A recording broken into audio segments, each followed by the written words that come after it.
Hi, welcome to Calculads. I'm Mason Asuna, and today we're going to be going over implicit differentiation. In implicit differentiation, you take the derivative of an equation that usually has two variables, like basically every equation, and you do it to both sides. You usually do this whenever you can't simplify for y, and you get equations that maybe give you multiple different split up equations or something that you can't even simplify at all. So the way it's made is through the chain rule.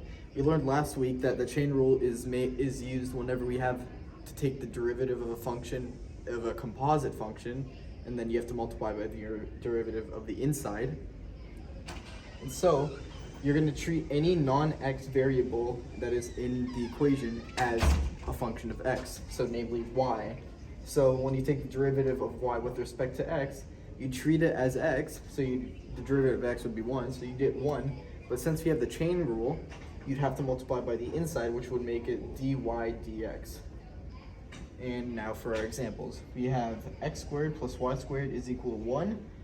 If you've taken 7th grade math, you'd know that this is the equation of a circle with a radius of 1. So you got a circle right here. It's not an actual function. When we take the derivative of both sides, you'd get 2x plus, we treat y squared as x squared, kind of, and it'd be 2y multiplied by dy dx as part of the chain rule, and the derivative of a constant would just be 1, which is 0. And after that, you would simplify, you'd simplify and isolate dy dx, and you'd end up getting negative x over y.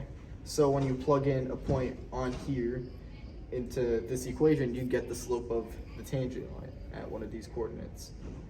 And now for our second example, natural log of y plus x is equal to sine of y times x. That's not an actual function. I made it up. It seemed hard, but we're going to go through it. So when you take the derivative, natural log, it'll be 1 over y multiplied by dy dx, since y is a function of x again, plus 1x, which is equal to sine. For this, you have to use the product rule, since it's sine of y times x, two functions.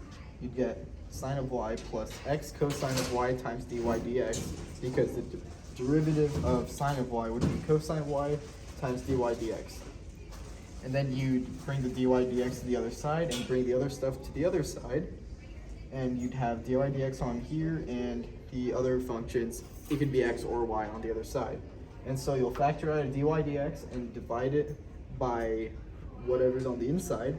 You'll get dy dx is equal to sine of y minus 1 over y minus x cosine y, which will give you the slope of whatever shape this is.